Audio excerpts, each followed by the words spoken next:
Oke, Assalamualaikum warahmatullahi wabarakatuh. Alhamdulillahirrahmanirrahim.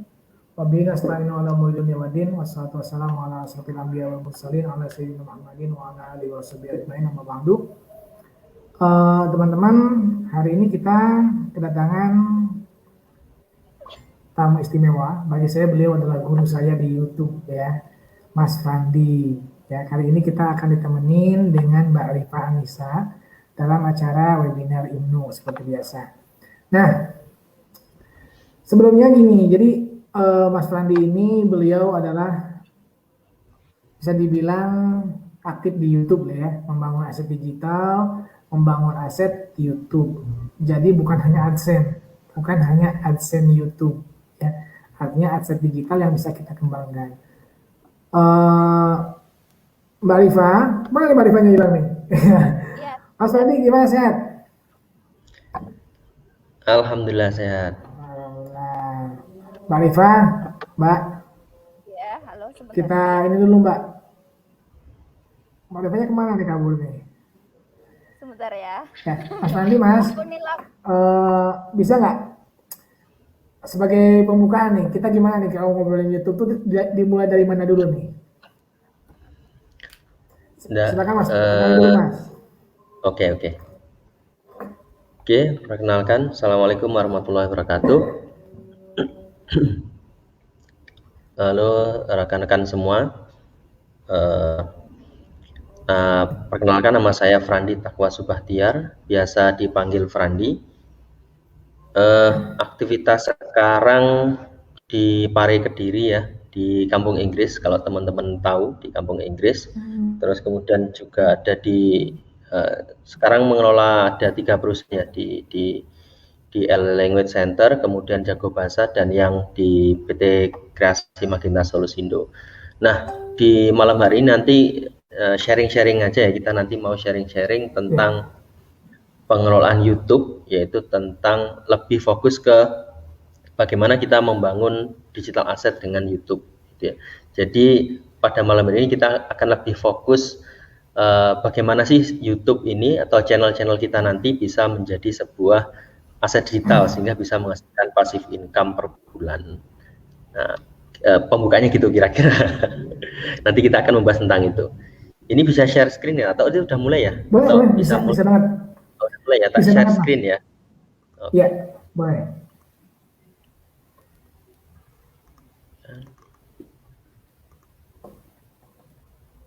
Sudah kelihatan belum, Mas?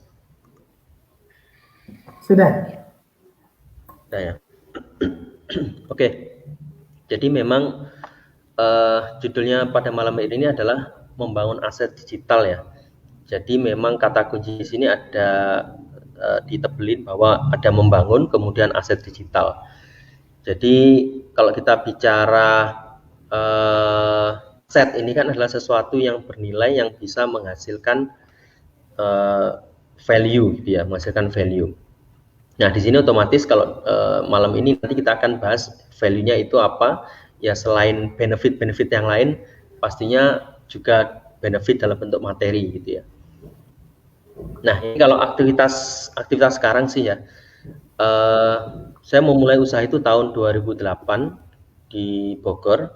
Saya dulu di Bogor pas di kampus gitu ya. Jadi memang mulai 2008 ini sudah memulai usaha. Sampai sekarang pun juga masih ada ini konveksinya di Bogor gitu ya. Terus baru masuk internet marketing itu tahun 2010. Saat 2008 ini belum menerapkan internet marketing atau belum mengenal internet marketing. Jadi memang saat itu masih mencari-cari mentor. Kemudian 2010 itu fokus sampai singkat cerita itu tahun 2013 saya kembali ke Kediri. Tahun 2015 itu mendirikan LC, Kampung Inggris LC di Pare. Nah, 2015 ini memang LC didirikan atas basicnya memang kekuatannya di digital marketing ya. Jadi memang full marketingnya di digital marketing. Alhamdulillah di tahun berikutnya 2018 itu sudah menjadi salah satu kursusan terbesar di Pare. Terus kemudian di KMS juga tahun 2016. Ya, ini yang menjadi cikal bakal YouTube gitu ya. YouTube Mastery e-course saya di 2016 ini cikal bakalnya. Saat ini juga sedang menjadi CEO di PT Jago Bahasa Inspira ini tahun 2019 kemarin. Kalau dilihat bisnis saya ini rata-rata memang dimulai semuanya dari nol dan memang basicnya dari digital marketing gitu ya, dari digital marketing.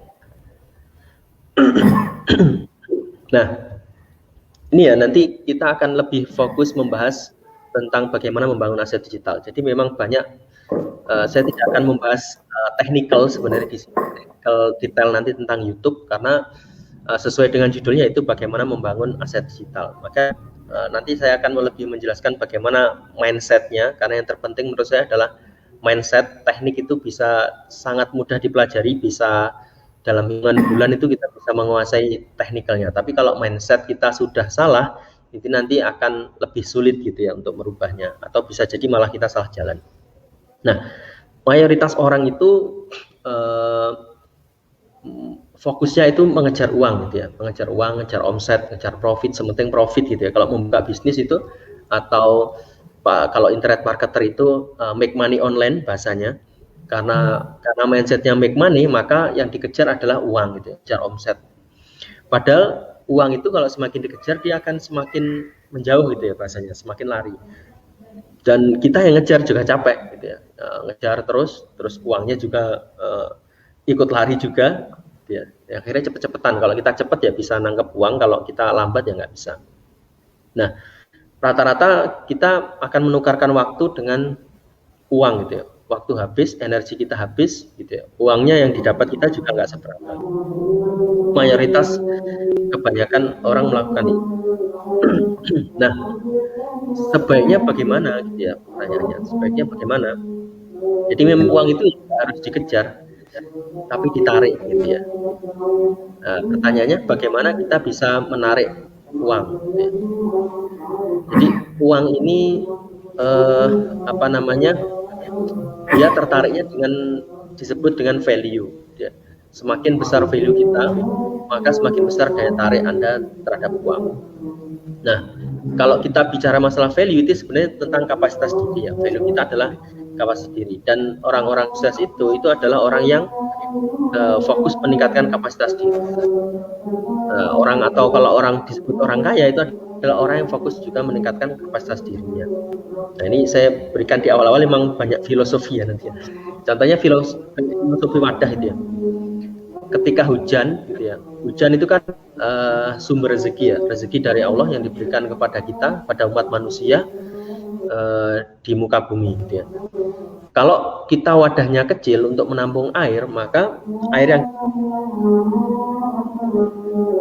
semakin besar wadah, maka banyak air yang kita tampung juga akan semakin banyak.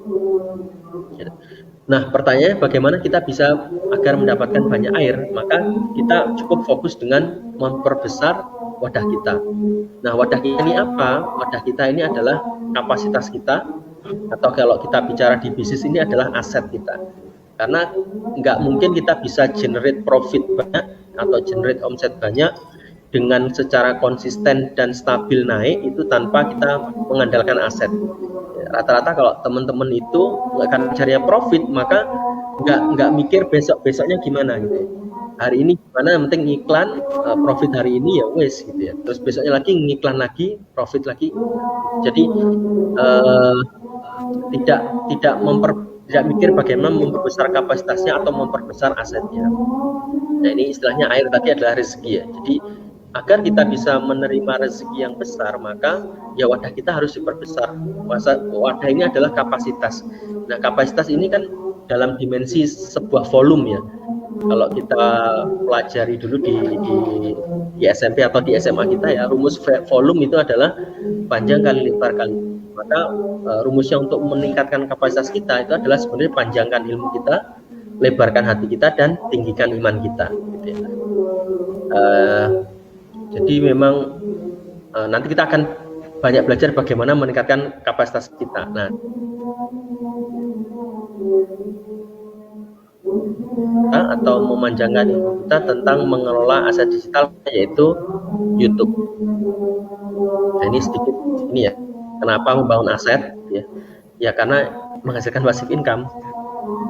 Nah, ini sekilas ya tentang passive income, yaitu dia adalah pendapatan yang diterima secara otomatis dengan sedikit persyaratan untuk mendapatkannya. Ya, jadi passive income itu banyak yang salah paham bahwa passive income itu tidur-tiduran dapat uang gitu ya. Ini bukan sama sekali seperti itu ya. Tapi cuman output yang kita hasilkan itu lebih besar daripada input waktu, tenaga, dan pikiran yang kita berikan. Nah, sedangkan kalau kebalikannya, active income itu adalah pendapatan yang kita peroleh hanya ketika kita bekerja secara aktif, menukarkan waktu, pikiran, dan tenaga dengan uang.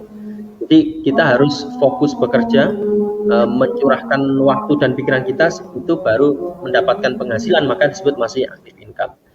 Nah, di sini kita membahasnya tadi adalah, sekali lagi, judul kita adalah tentang passive income.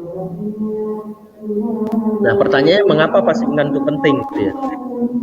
Nah, banyak orang nggak tahu why-nya. Kenapa saya misalkan membangun bisnis yang kuat gitu? Mengapa saya harus membesar bisnis?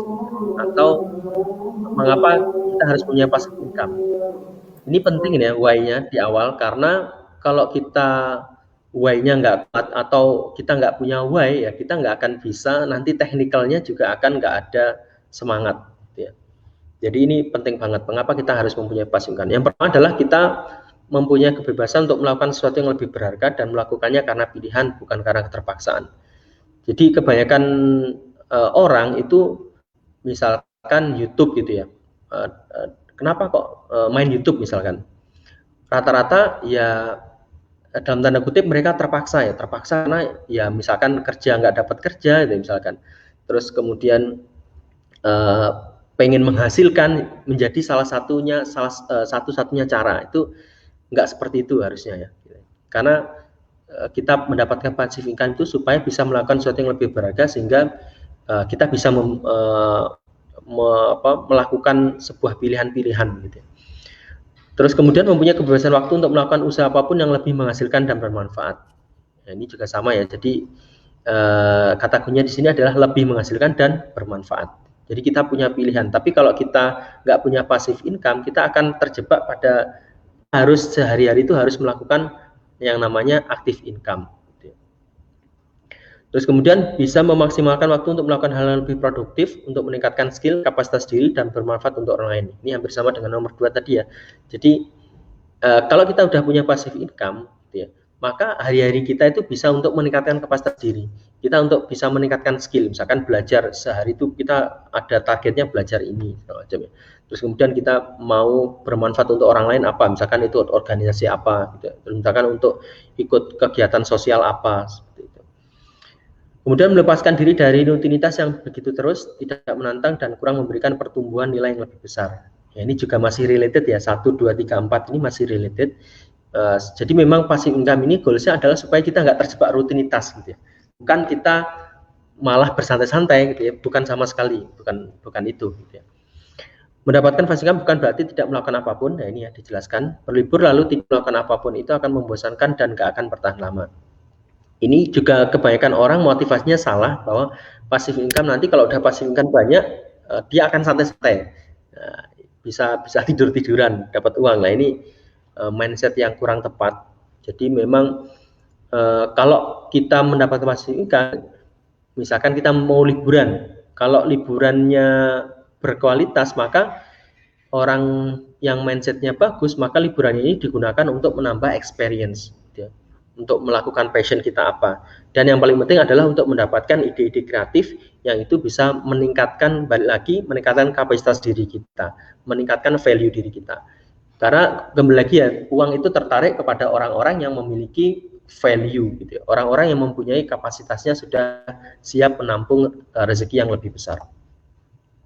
Nah, ini ada sedikit cerita ya, pengalaman saya dalam membangun aset digital di YouTube itu. Pertama terjun di YouTube itu tahun 2013, saat itu masih baru mengenal, kemudian nyoba-nyoba berbagai macam strategi dicoba. Dan saat itu YouTube itu masih sepi, nggak seramai sekarang ya. Kalau sekarang sudah artis-artis sudah pada masuk di YouTube.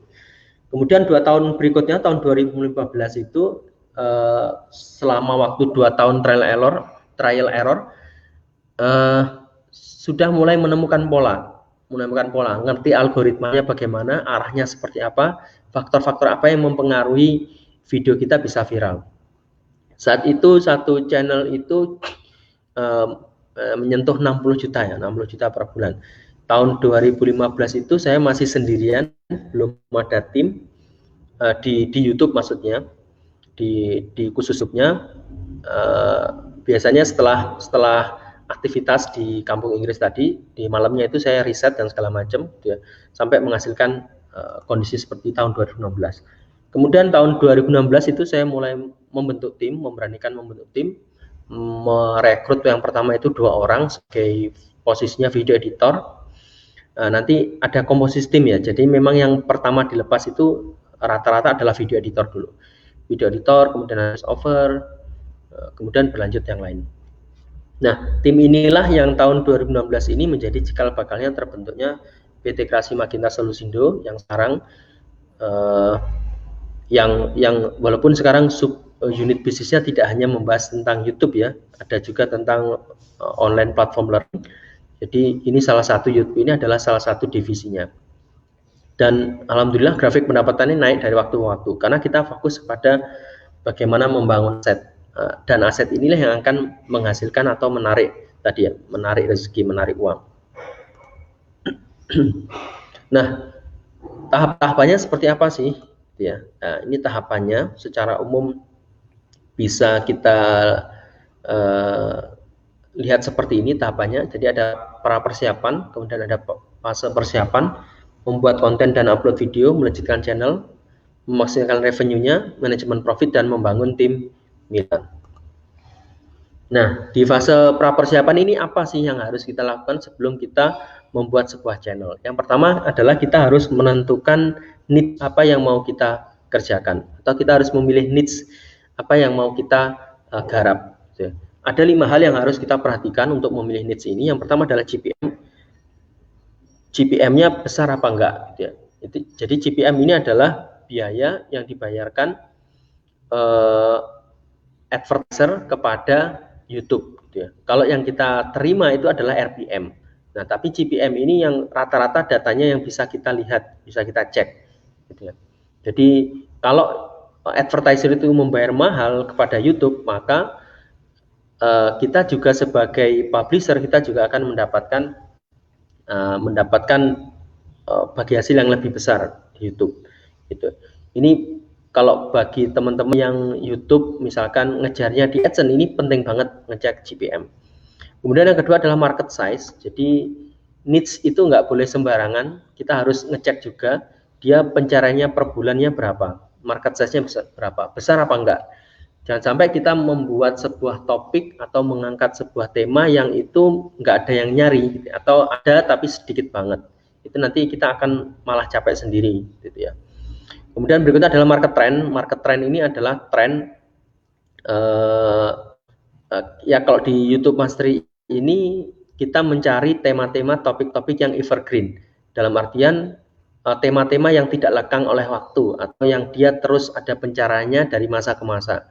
Jadi bukan hanya tren sesaat gitu ya, terus kemudian nanti drop lagi. Makanya yang kita hindari itu biasanya model-model channel-channel berita gitu ya, channel misalkan kayak sekarang yang lagi booming itu ya film-film itu sebenarnya nggak kita hindari sih, karena itu hanya tren sesaat. Kemudian ada earning potensial, jadi kita harus tahu potensi penghasilan kita ketika kita nanti membuka channel itu bagus apa tidak. Nah, kita bisa cek di Social Blade, jangan-jangan channel kita itu dilarang di YouTube, misalkan kita membahas tentang apa ya, obat atau apa, itu kan nggak boleh, drugs, masuknya kategori drugs. Terus kemudian mampu konsisten produksi, ini yang penting. Jadi nggak ada artinya kalau kita memilih niche tapi kita nggak menyukai atau kita nggak kompeten di dalamnya atau kita nggak bisa konsisten memproduksi videonya. Itu juga bisa menjadi pertimbangan. Itu fase persiapan ya, di fase persiapan. Kemudian di fase persiapan ini kita menyiapkan semuanya, fundamentalnya, Jadi kita sudah merencanakan kesuksesan YouTube channel kita itu nanti seperti apa. Jadi membangun channel itu kalau menurut saya hampir sama seperti kayak membesarkan anak gitu ya. Jadi sebelum anak kita lahir itu kan kita sudah nanti disebut namanya apa gitu ya. Terus kemudian nanti sekolahnya bagaimana, nanti kita didik anaknya itu seperti apa. Itu sama di channel nanti seperti itu. Jadi kita udah mempersiapkan kesuksesan channel itu sejak awal gitu ya. Yang pertama adalah toolsnya. Toolsnya ini pakai vidIQ. Kalau menurut saya sekarang ini masih termasuk yang terbaik, tools terbaik. Walaupun ada tools-tools lain yang juga bagus.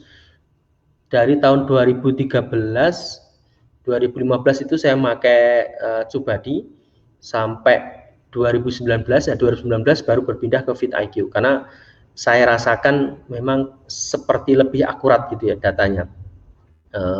Data-data di vidIQ ini, walaupun di Tubadi saya juga malah lebih lama memakainya, tapi setelah saya bandingkan sepertinya memang lebih akurat vidIQ.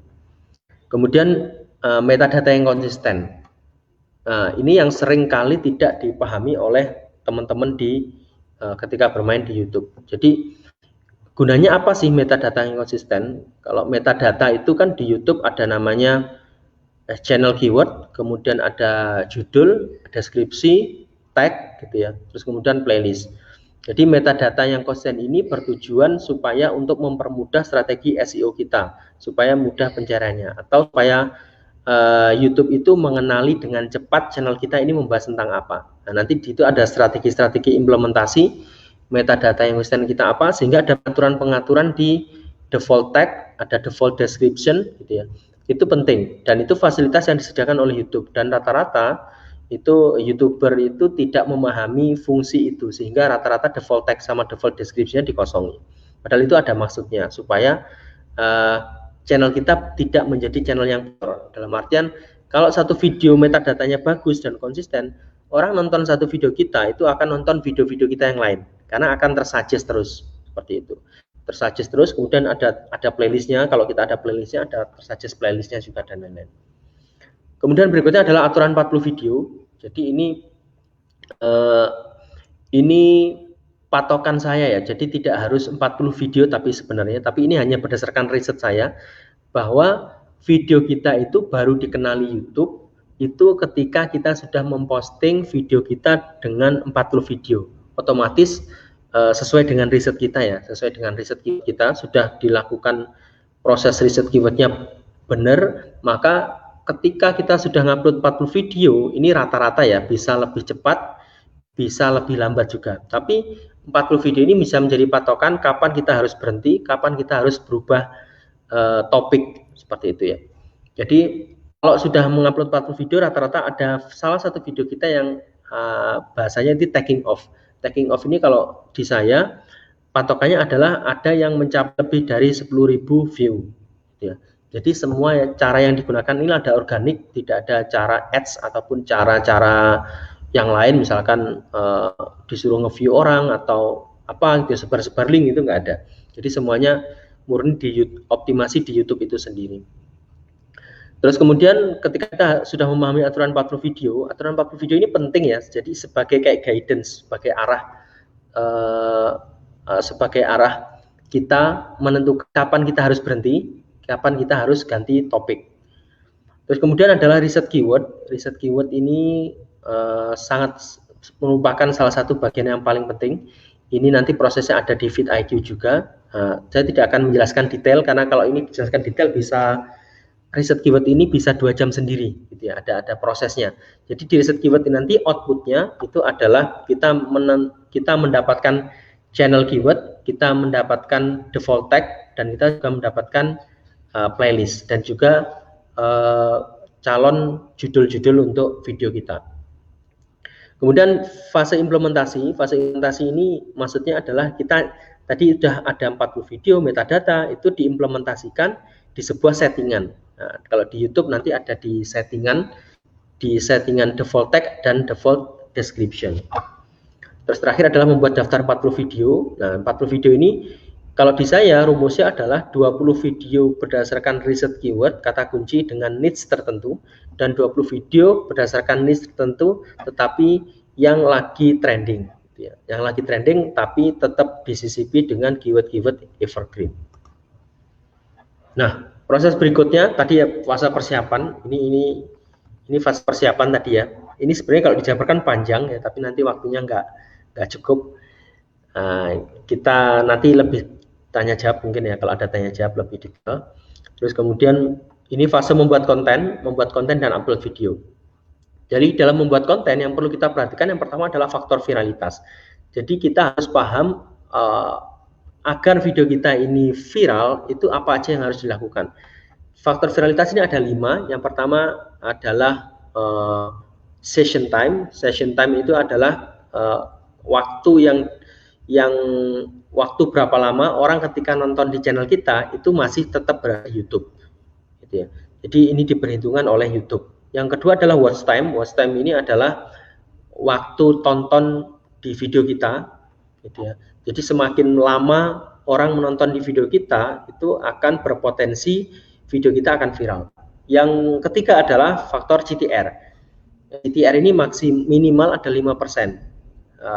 Bagusnya adalah di atas 5%. Kalau kurang dari 5% maka harus kita rubah thumbnail dan juga judulnya, terutama thumbnail kalau CTR. Yang keempat, faktor keempat adalah audience retention. Yang kelima adalah tentang audience engagement. Nah, setelah faktor viralitas, untuk proses membuat videonya, yang pertama adalah kita harus membuat skrip atau naskah video. Jadi kita harus membuat naskahnya, kita nanti mau ngomong apa gitu ya. Kita kalau videonya various nanti alurnya bagaimana gitu ya. Kalau pakai narasumber kita ditanya apa saja, itu ada, kita membuat skripnya. Kemudian skripnya, terus kemudian kalau di video various itu ada proses selanjutnya adalah kita mendubbing atau voice over-nya. Kalau di syuting langsung maka kita juga prosesi syuting langsung di narasumbernya seperti itu. Atau kita langsung kalau konten kita tentang podcast ya kita langsung syuting seperti itu. Ya, teknis pembuatan ini bebas sebenarnya ya, teknis pembuatan itu. Jadi teman-teman nggak usah terlalu berpikir untuk di awal-awal, jangan terlalu terbatas pada sebuah namanya tools atau device. Mulai aja dengan yang sudah dimiliki sekarang. Kalau misalkan teman-teman punya HP, dimanfaatkan aja. HP sekarang itu sudah kameranya bagus-bagus ya, sudah pixelnya sudah keren-keren. Jadi sementing tekniknya bisa, itu sudah bagus. Sambil jalan kita perbaiki masalah. Saya nggak terlalu harus pakai ini enggak gitu ya. Atau editingnya harus Adobe Premiere enggak. Teman-teman pakai yang simple-simple itu bisa. Pakai Mora misalkan atau VideoPad yang ringan-ringan aja kayak gitu di awal-awal seperti itu. Terus kemudian thumbnail bercahaya tinggi, kita harus membuat thumbnail yang bercahaya tinggi. Jadi thumbnail bercahaya tinggi ini nggak ada rumusnya, karena saya punya 17 sekarang 18 channel, itu nggak ada rumus baku untuk membuat GTR, thumbnail yang ber-GTR tinggi. Jadi masing-masing channel itu punya karakteristik sendiri, masing-masing channel itu punya gaya thumbnail yang paling bagus apa, maka harus dicoba dulu. Karena kalau saya harus membuat, misalkan rumus membuat thumbnail yang bagus adalah seperti ini, misalkan teksnya 20%, gambar 80%, nah itu enggak sama sekali enggak bisa. Karena setiap channel itu beda-beda banget, ini sudah terbukti. Nanti bagaimana mas cara membuatnya, nanti kita cek di analitik. Gitu ya, cek di analitik, kalau kurang dari 5 maka kita perbaiki. Intinya adalah bagaimana thumbnail kita ini bisa memainkan perasaan dari penonton gitu ya, atau bisa membuat penasaran sehingga orang itu ngeklik video kita.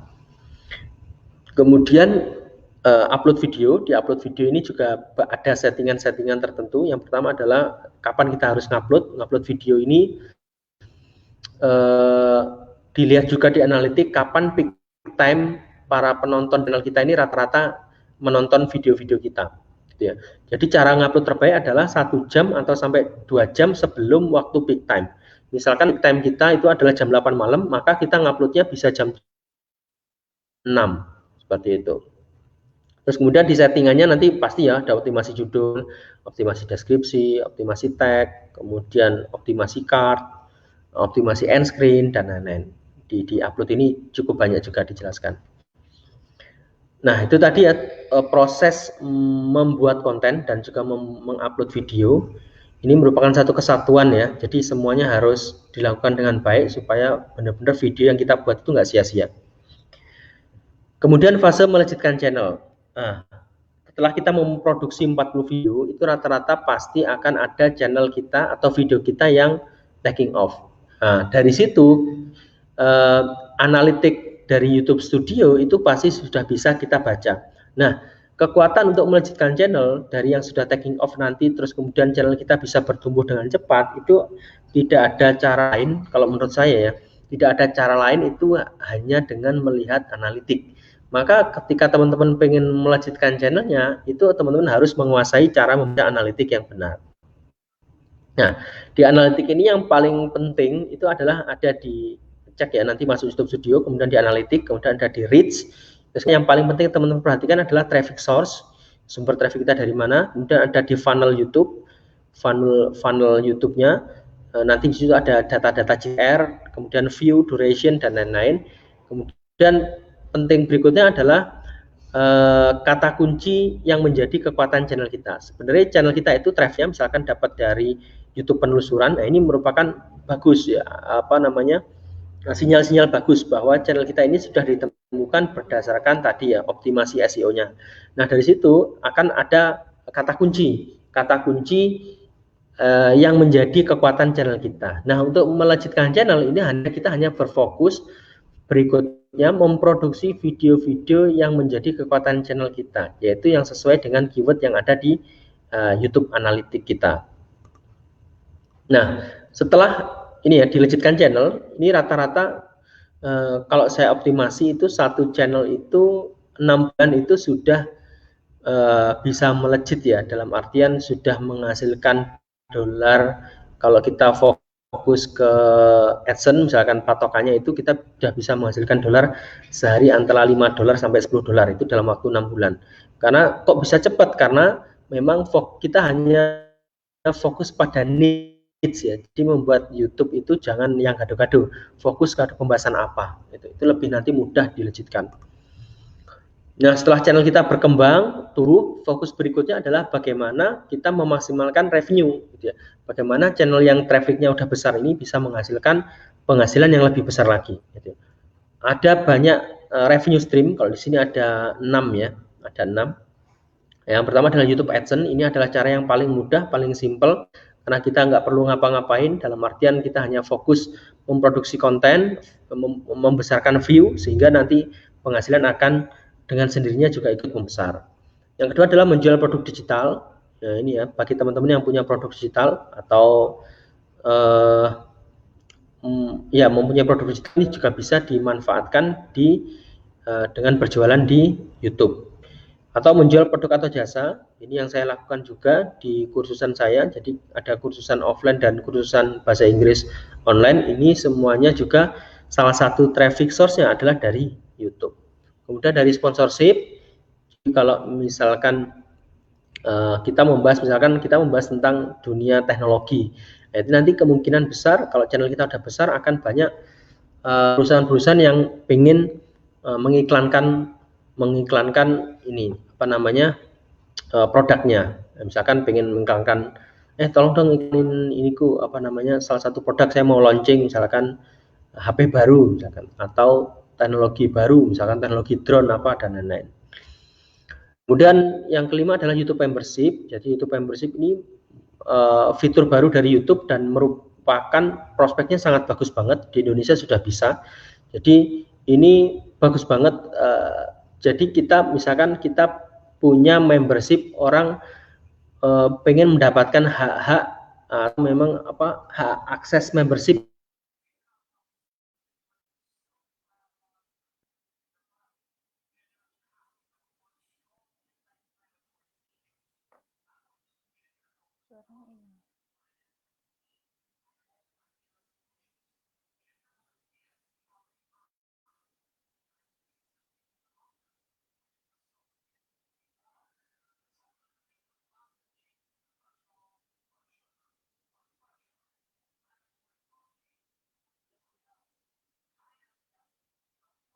Channel kita misalkan taruhlah channel kita ada 500.000 subscriber, 1%-nya aja yang dia menjadi membership kita, berarti berapa?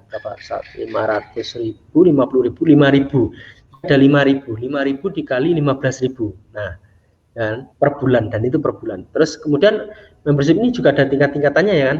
Ini tadi yang paling basic 15.000. Nanti misalkan yang medium kita setting harganya 20.000 per bulan. Kemudian nanti yang member platinum, misalkan bahasanya itu kita beri nama platinum, itu bisa misalkan terserah teman-teman mau pakai harga berapa, misalkan 50.000 atau 100.000 per bulan gitu kan.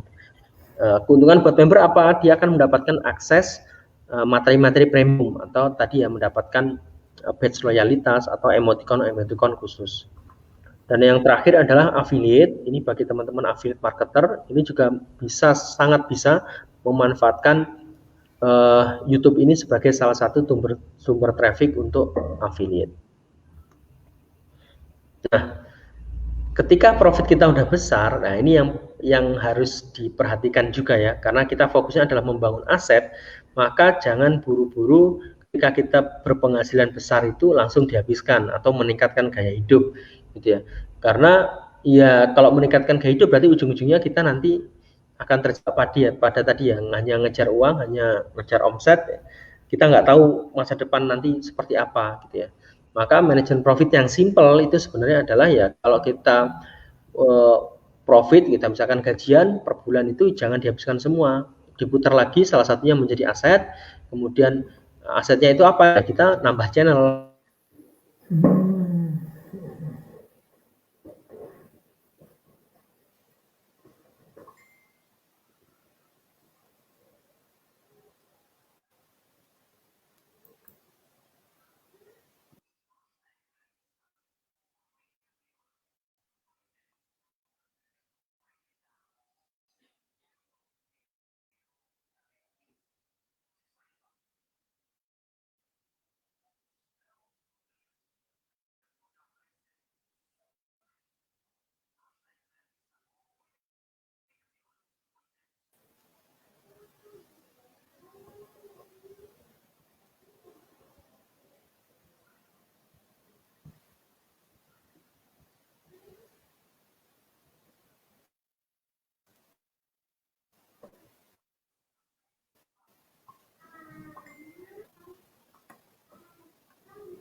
Kenapa hilang?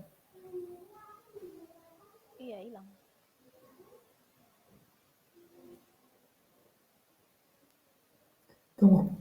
Tunggu sebentar.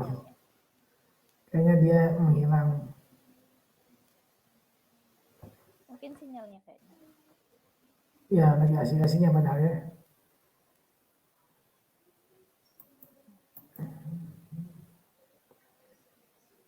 Mas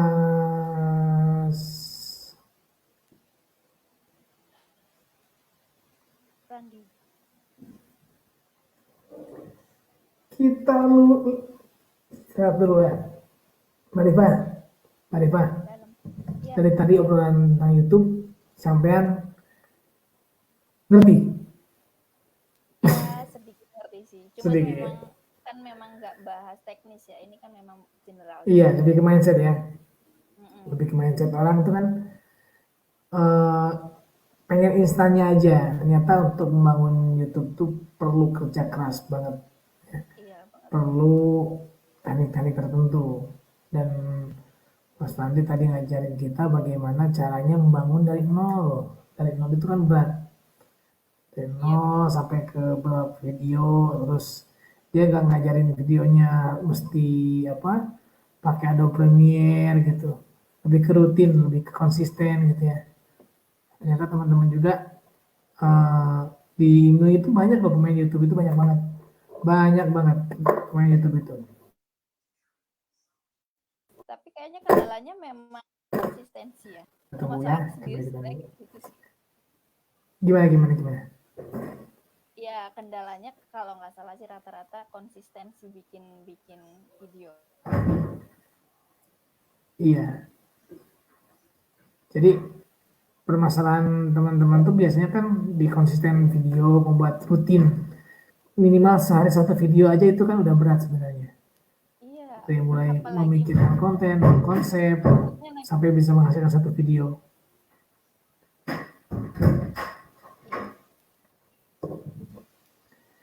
Sambil nunggu Mas Fandi datang lagi, Mas Nur Jaya nih gimana nih? Aduh, kita lagi asik-asiknya belajar.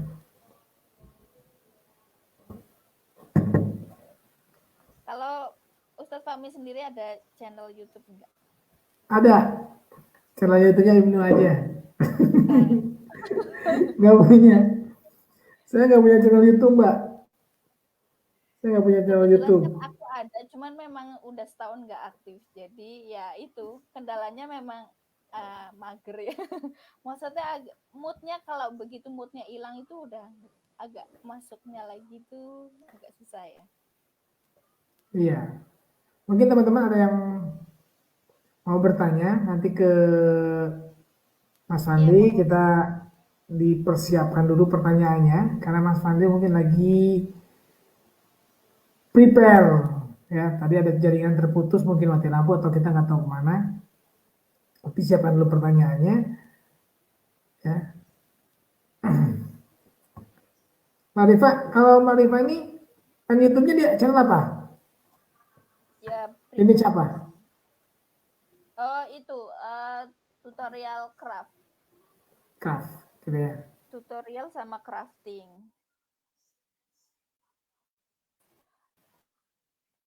Kalau awal-awal kan aku tutorial kayak PowerPoint ya. Sebenarnya di luar dugaan di awalnya channel tak pikir itu tujuannya itu giliran, tapi kok viewersnya banyak gitu, maksudnya di luar dugaan. Tapi giliran yang kalau menurut saya itu saya kira oke nih, tapi ternyata viewersnya sangat sedikit. Iya. Mungkin perlu dianalisis lagi kali channelnya. Saya tuh satu mainan yang nggak pernah saya sentuh. Saya dari tahun 2010 ya, bisnis online itu 2010 sampai sekarang 2021, 11 tahun saya bisnis online. Itu cuma YouTube yang nggak pernah saya sentuh loh. Iya. Cuma YouTube yang nggak pernah saya sentuh. Kenapa nggak main YouTube? Alasannya lucu. Karena dulu waktu mulai itu pakai GPR, jaringan GPRS itulah pokoknya, fleksi. Jaringannya jaringan jadul banget gitu kan. Saya di kampung banget. Jadi untuk main YouTube tuh mikir 2 kali dulu. Oh, uploadnya ya. Iya, untuk upload YouTube dan sebagainya itu mikir 2 kali. Karena memang hidup di kampung, internet aja susah gitu. Nah, akhir-akhir ini kan udah mulai jaringan karena memang udah nggak main YouTube dari dulu ya, sampai sekarang udah nggak main. Kalaupun ada beberapa konten video itu hanya kebutuhan SEO aja. Oke. Kebutuhan SEO saja. Wah, sempat keluar ya tadi. Ya, kemana Mas? Aduh, lagi asik-asiknya jelasin. Dari mana tadi ya? Materi mana ini? Udah selesai ya? Ikhtiar Langit udah selesai belum Mas ya tadi sampai ini ya? Belum. Tadi saya jelasin tentang itu, Mas. Oh, mulai udah sampai berapa lama ya tadi keluar? Kerasa sampai ngomong sendiri berarti saya tadi. Tadi sih masih ke itu ya, melanjutkan channel. Ya, tadi saya ngomong sendiri tuh ya. Oh, melanjutkan channel udah panjang berarti udah lama berarti ya? Ya, itu melanjutkan channel Mas. Gimana Mas? Lanjut ini. Lanjut. Oke. Sampai jam 12, Mas. sorry. Masih ini udah belum ya? Yang ini? Revision stream. Ini udah Mas ya? Sudah. Iya, ini terakhir ya yang. Ini terakhir. Oh, ini ya. Berarti ini ya manajemen profit ya? Nah. Wih. Yap, itu. Udah panjang berarti saya ngomong sendiri tadi ya. Panjang itu, panjang banget. Oke, siap. Oke. Sorry teman-teman, tadi tiba-tiba saya nggak sadar juga ini tiba-tiba udah keluar loh. Udah selesai kok pada diem gitu kan. Oke, lanjut di manajemen profit. Jadi saat profit kita mendapat penghasilan yang besar itu jangan langsung dihabiskan gitu, atau kita langsung meningkatkan gaya hidup kita, bukan. Karena kita fokusnya adalah membangun aset, maka kita harus sebagian penghasilan kita itu dimasukkan untuk membesarkan kapasitas kita, itu meningkatkan membesarkan aset kita.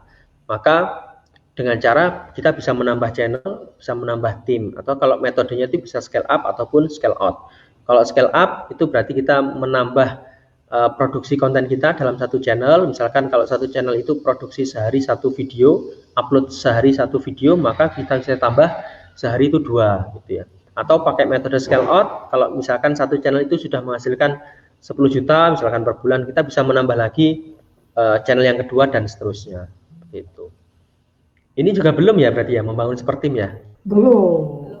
Oh iya. Oke, siap, Mas. nggak apa-apa. Oke, siap.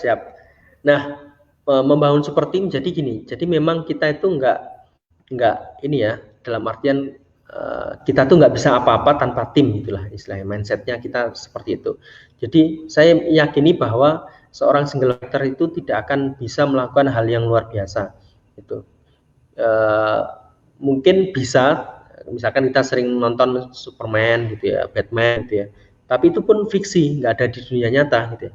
Kalau di dunia nyata, mau nggak mau, ketika kita ingin menghasilkan sesuatu yang luar biasa, ketika kita ingin menghasilkan value yang itu bisa bermanfaat buat konsumen, maka mau tidak mau kita harus membangun tim.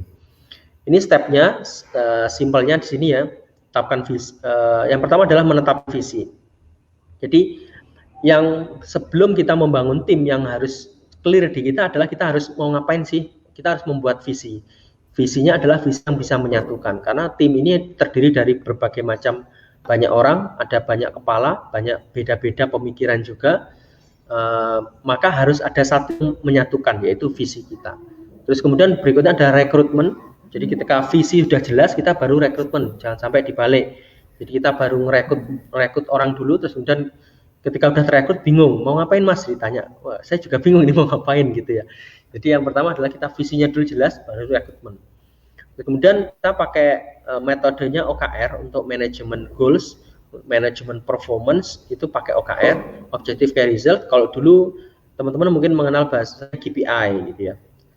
Oh iya. Dulu saya juga pakai KPI, tapi sekarang sudah berpindah ke OKR karena saya rasa memang KPI itu sudah tidak relevan ya, sudah tidak relevan di zaman sekarang yang 4K, udah zaman yang penuh berubah dengan sangat cepat, itu pakai OKR. Dan OKR ini rata-rata dipakai perusahaan-perusahaan teknologi seperti Google, Amazon, Tesla, itu pakainya OKR. Terus kemudian untuk manajemen timnya kita pakainya Agile Scrum. Jadi Agile itu mindsetnya, kalau Scrum itu kan framework untuk mengeksekusi strategi eksekusi. Jadi Agile ini bagaimana orang itu bisa cepat, gesit, lincah, merespon perubahan gitu ya. Terus kemudian kalau Scrum ini frameworknya bagaimana orang-orang yang Agile tadi bisa mengeksekusi dengan cepat gitu ya, mengeksekusi cepat. Terus kalau kita nomor 1 sampai 4 ini bisa kita lakukan, insya Allah organisasi kita atau perusahaan kita ini akan growth, akan bertumbuh gitu ya. Dan memang yang menumbuhkan itu bukan kita, bukan kita sebagai business owner atau sebagai CEO atau sebagai apapun leader itu, tapi adalah tim kita. Nah, tim kita ini karena tadi ya kita sudah kita pintarkan, kita memperlakukan tim ini layaknya manusia gitu. Kita sudah bekali dengan OKR, Agile Scrum dan lain-lain, insya Allah mereka akan bisa bertumbuh menyesuaikan dengan perubahan zaman. Nah, dan yang terakhir ini adalah tentang ikhtiar langit.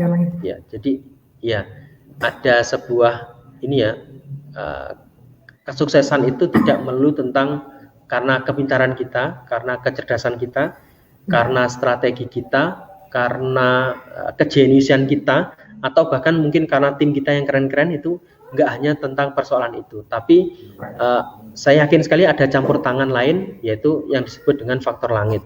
Ada campur tangan Allah di situ. Tujuannya apa sih faktor langit, ikhtiar langit ini adalah tujuannya untuk percepatan, kelancaran, dan yang paling penting adalah untuk keberkahan. Nah, ikhtiar langit ini teman-teman pasti sudah tahu ya. Jadi ya minimal kewajiban kita itu dilakukan, kemudian sunah-sunah itu kita jengkan lagi. Artinya kita berbuat baik kepada orang lain ya. ini hubungan baik kita vertikal dan horizontal gitu ya, itu kita lakukan dengan baik, ya insya Allah itu kita akan dipermudah segala urusan-urusan itu. Karena saya yakin bahwa strategi teknik itu bisa di copy, tapi rezeki itu bisa dipaste kan gitu ya. Maka faktor langit ini merupakan penting banget. Ikhtiar ini selain kita berusaha tadi ya, kita dari poin 1 sampai poin ke-6 tadi itu kita membahas bagaimana mindset, kemudian strateginya bagaimana. Nah, dan terakhir ini kita memastikan bahwa oke, kita perlu ikhtiar dunia nih, tapi kita juga tidak kembali lagi percuma kalau harta kita banyak tapi kita nggak mendapatkan keberkahan. Nah, itu saja mungkin dari saya, Kang Fahmi. Mungkin langsung kita lanjut nanti ditanya jawab aja. Terima kasih. Assalamualaikum warahmatullahi wabarakatuh. Oke, Mas Fandi. Waalaikumsalam warahmatullahi wabarakatuh. Mas Fandi, makasih banyak nih. Dalam banget isinya. Keren. Ya, saya sampai bingung dari mana saya mau mulai bertanya. Mas, saya tuh kan tadi ngomong kayak gini ke Mbak Rifa. Saya tuh bisa online dari tahun 2010-2011an. Dan hanya YouTube yang nggak pernah saya sentuh. Sampai detik ini. Hanya YouTube yang nggak pernah saya sentuh gitu.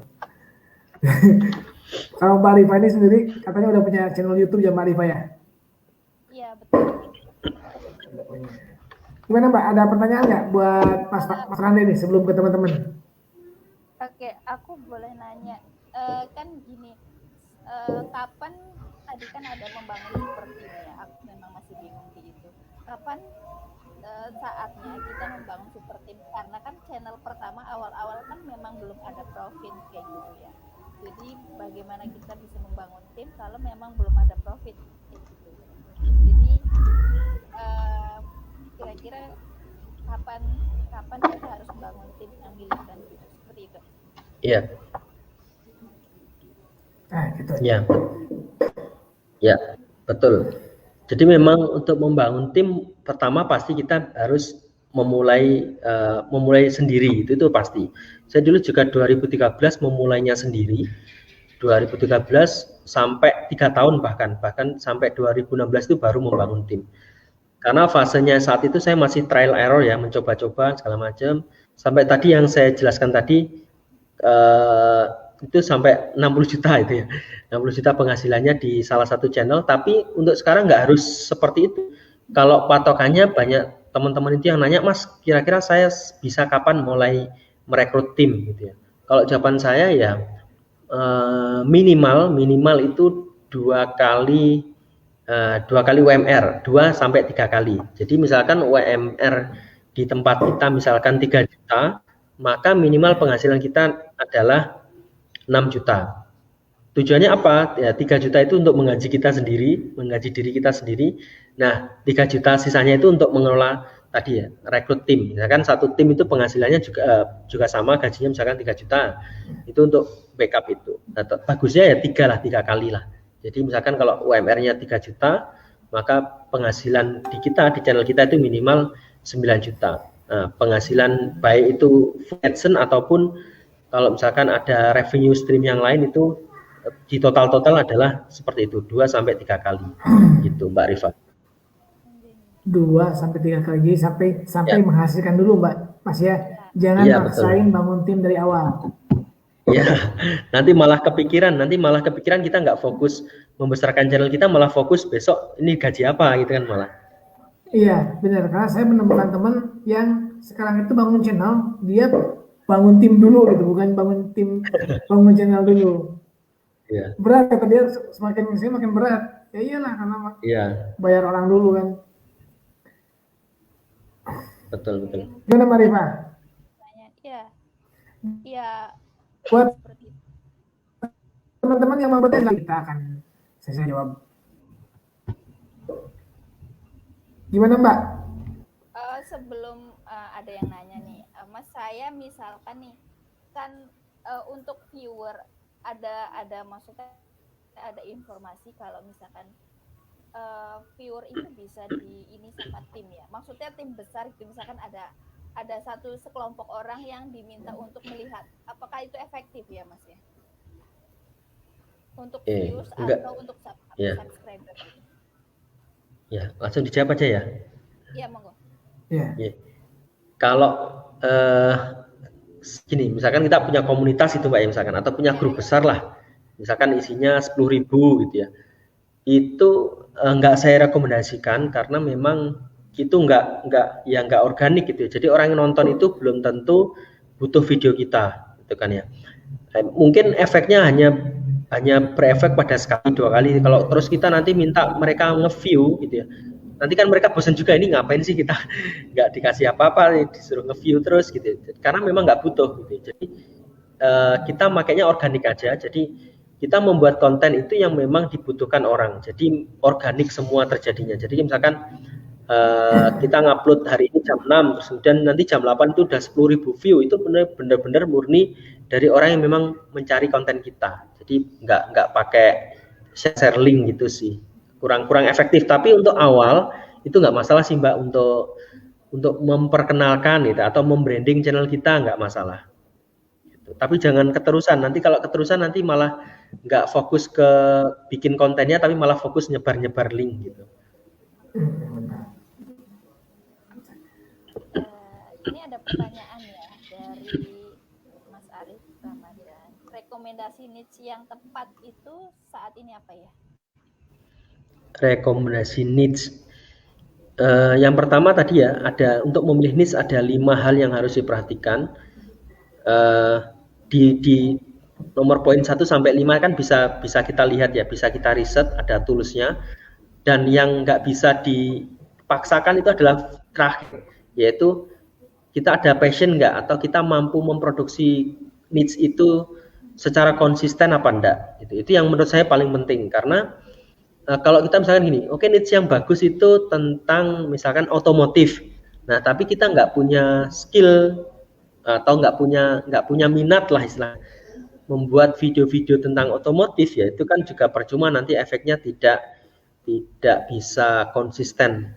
Nah tapi kalau ditanya yang bagus apa, pertama tadi ya yang kita bisa konsisten produksi. Terus kedua, kalau sekarang ini yang GPM-nya rata-rata tinggi kalau di Indonesia itu teknologi gitu ya. Terus kemudian peluang usaha tentang bisnis itu tinggi-tinggi, GPM-nya rata-rata di atas 1. Kalau yang biasa-biasa saja itu tentang kesehatan, terus kemudian niche hiburan itu yang kecil-kecil ya, terus kemudian Islami itu juga kecil, tapi Islami itu kecil tapi pasarnya besar, jadi nggak apa-apa dicoba aja gitu. Jadi kalau saya ditanya sebenarnya nggak tak jawab sih biasanya kayak gini, niche yang baik apa seperti itu, karena menurut saya niche yang baik itu adalah yang kita suka gitu ya, dan kita mampu memproduksinya secara konsisten gitu. Benar. Tanya apa ya tadi yang saya sebutkan tadi? Konsisten. Berarti Betul. passionnya kita dulu ya sebetulnya, sebelum kita tahu niche kita, Yeah. kita tahu passion kita apa. Ya keinginan kita minat di mana, kemudian tetap divalidasi di dirinya tadi, GPM-nya dicek, kemudian volumenya dicek, trendingnya gimana gitu.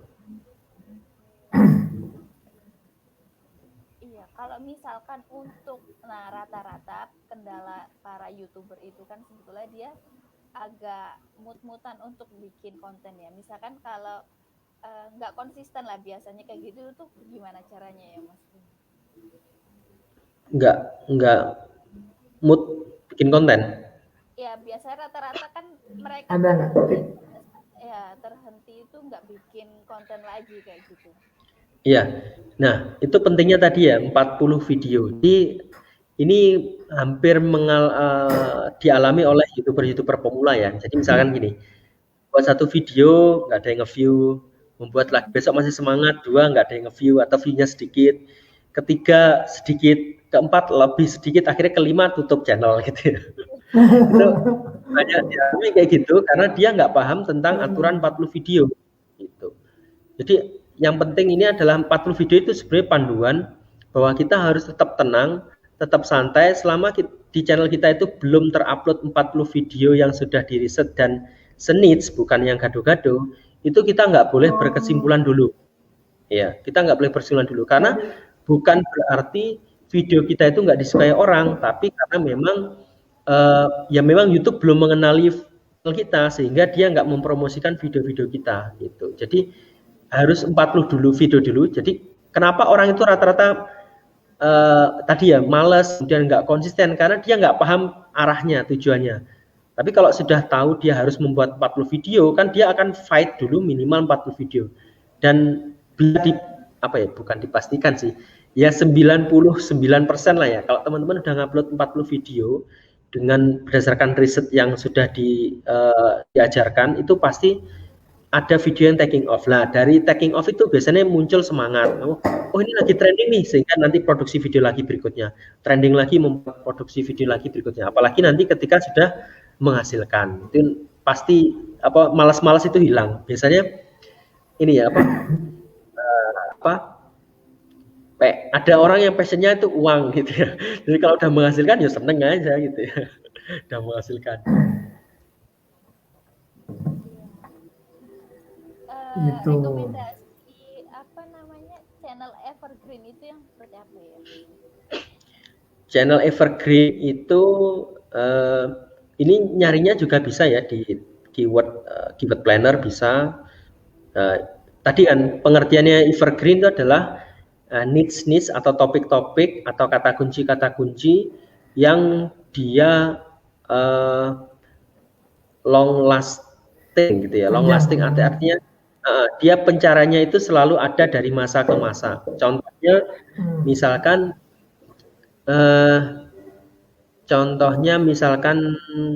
cara memutihkan wajah gitu ya. Itu kan setiap orang dari zaman dulu sampai nanti itu kan selalu ada masalah itu. Pengen wajahnya mulus, pengen wajahnya putih gitu ya. Terus misalkan itu di kesehatan misalkan. Kalau di Islami misalkan channel Islami misalkan cara atau cara agar masuk surga misalkan gitu ya. Cara surga itu kan setiap orang dari zaman dulu ya sampai yang akan datang pasti pengen masuk surga kan gitu. Jadi itu biasanya bisa dideteksi di keyword planner. Jadi ada pencarian per bulannya berapa seperti itu. Jadi hindari rata-rata konten-konten kita itu evergreen. Tapi masalahnya kadang-kadang orang itu nggak dioptimasi di judul, nggak dioptimasi di deskripsi, dan nggak dioptimasi di tag gitu. Gitu sih Mbak. Ada pertanyaan lagi dari teman-teman nih. Konten slide itu masih bisa dimonetize nggak? Terus kalau ambil video orang itu berapa detik per use-nya sekarang? Ya, yang pertama konten slide itu masih bisa dimonetize. Yang penting adalah ada kalau saran saya ada sentuhan gini. YouTube pengen selalu memberikan user experience yang terbaik buat penonton, buat user-usernya. Maka fokus kita adalah sebenarnya bukan di masalah slide atau apanya, kita harus fokus pada kualitas video kita ini kalau ditonton orang nyaman enggak gitu kan. Maka biasanya untuk menambah kenyamanan kalau hanya slide-slide itu kan nggak menarik ya. Jadi selain slide itu minimal teman-teman harus pakai voice over, pakai suara manusia. Nah, kalau pakai suara robot itu sudah nggak bisa sekarang. Jadi berbagai macam robot sudah nggak bisa. Itu dihindari aja. Kalaupun bisa nanti pasti ketika Desember ada razia itu pasti kena razia itu pasti. Razia. Ya. Terus kalau untuk sebelumnya tadi apa tadi pertanyaannya? Oh, fair use ya. Kalau untuk konten fair use itu amannya 5 detik sih maksimal. Amannya 5 detik. Walaupun aturan dari YouTube-nya itu bilangnya 1 detik, tapi kita kadang biar aman 5 detik gitu. Ada pertanyaan lagi Mas? Lebih ke teknis nih. Jadi menghidupkan channel yang udah lama. Gimana Mas? Tanyanya? Pertanyaannya ini mengganti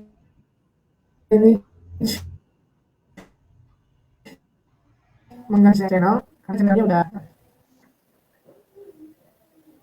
Dari Pak Wisnu, punya channel niche-nya ngebahas militer dan airsoft gun. Subscriber cuma 1.600, udah ada AdSense, juga mentok di $49. Udah off sekitar 2 tahun sampai 3 tahun. Kalau dihidupin lagi bisa nggak ya Mas? Kalau ganti niche kira-kira masih bisa nggak ya? Jadi kalau intinya channel lama dihidupin lagi gitu. Ya, Udah nggak ada visitornya, udah 2 tahun iya, kita benar. gerakan.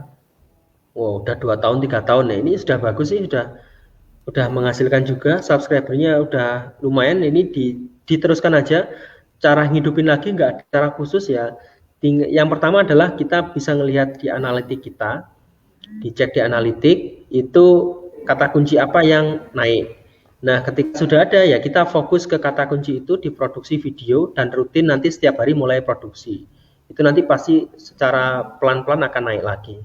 Kalau ganti niche bisa nggak ya? Bisa, tapi eman-eman sih, eman-eman.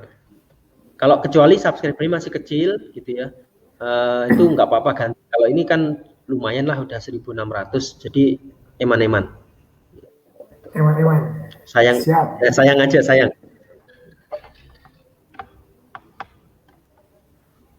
Mungkin ada itu ya, organik aja. Iya, organik.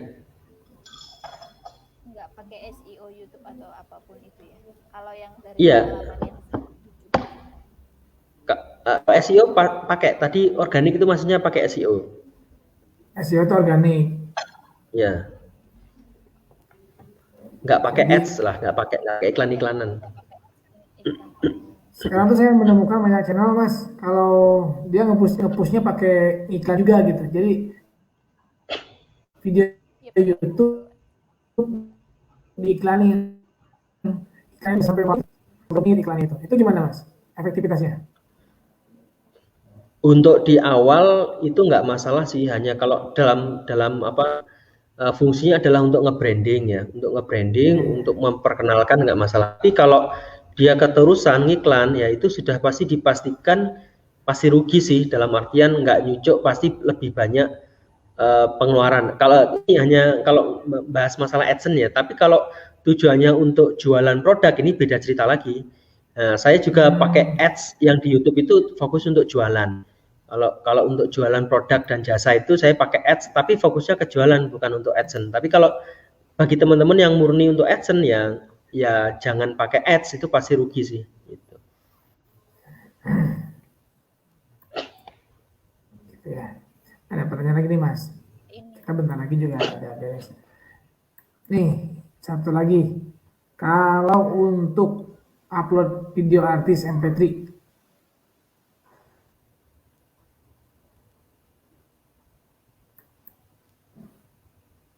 untuk ini Mas, untuk musik-musik MP3 itu gimana Mas?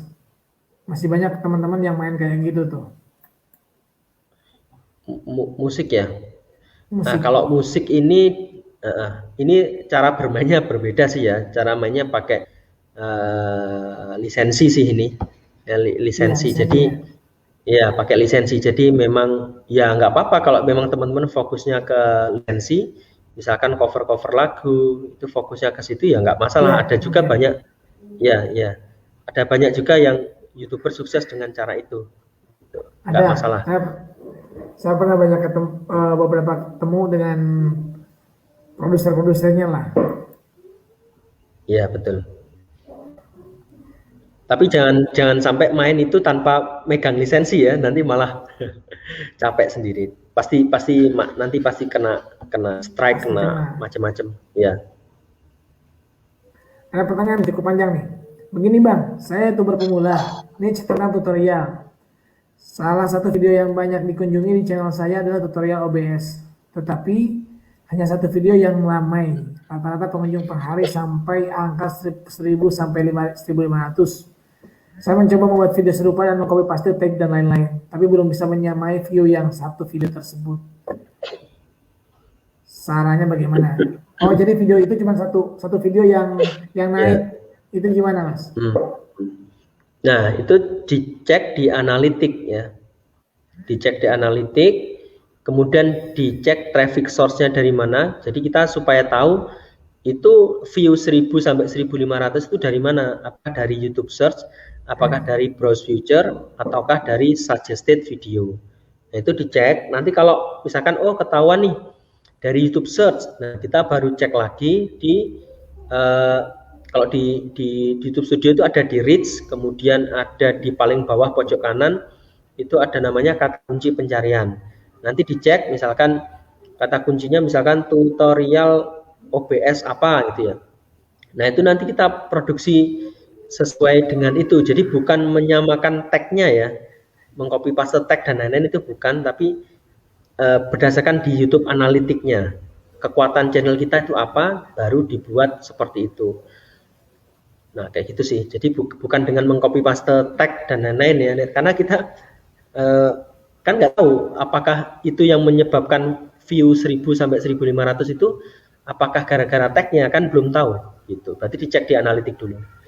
Baru kita bisa ngeksekusi strateginya mau ngapain. Siap. Begitu Mas Sona Solihin. Apa nih? Ada yang nanya lagi. Ini pertanyaannya, kalau misalkan bikin channel produk buat jualan, misalnya buat fashion, apa bisa dimonetize? Ya, jawabannya bisa banget. Tapi pertanyaannya kalau kita jualan fashion, rata-rata pengiklannya juga fashion gitu. Jadi kayak kita mempromokan saingan kita, pesaing kita gitu sih. Jadi biasanya kalau di saya, kalau fokus jualan tak matiin AdSense-nya gitu sih. Karena ya biar nggak kita saingan dengan pesaing kita nanti gitu sih. Iya, benar. Ada YouTube jualan. Saya juga main YouTube tuh ya YouTube jualan, nggak pakai AdSense. Betul. Siap. Mas Fandi, makasih banyak nih buat kita waktunya udah 1 jam lumayan lah ya. Kita udah sharing-sharing, mudah-mudahan ilmunya bermanfaat buat teman-teman di sini, dipraktekkan ya. Mungkin ada closing statement dari Mas Fandi buat teman-teman di IMNU. Silakan Mas. Ya, terima kasih teman-teman IMNU yang sudah mengundang.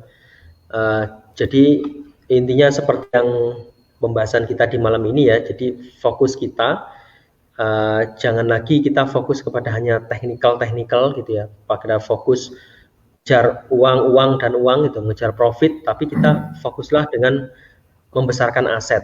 Membesarkan aset, fokus pada meningkatkan kapasitas diri kita, meningkatkan value kita. Nah, dengan value kita, dengan aset kita itulah nanti yang akan bisa menarik gitu ya. Bisa menarik kalau misalkan teman-teman pengen uang ya itu yang akan menarik uang sendiri. Atau teman-teman gini, nggak akan bisa menghasilkan banyak uang kalau teman-teman kapasitas dirinya masih kecil. Nah, maka teman-teman fokus saja meningkatkan kapasitas diri. Kapasitas itu seperti wadah tadi ya, disebutkan seperti wadah. Di wadah itu ada dimensi volume, yaitu panjang kali lebar kali tinggi. Maka tipsnya buat teman-teman fokus aja memanjangkan panjang tadi ya, memanjangkan ilmu kita, melebarkan hati kita supaya ladang dada dan meninggikan iman kita. Itu aja mungkin dari saya. Terus.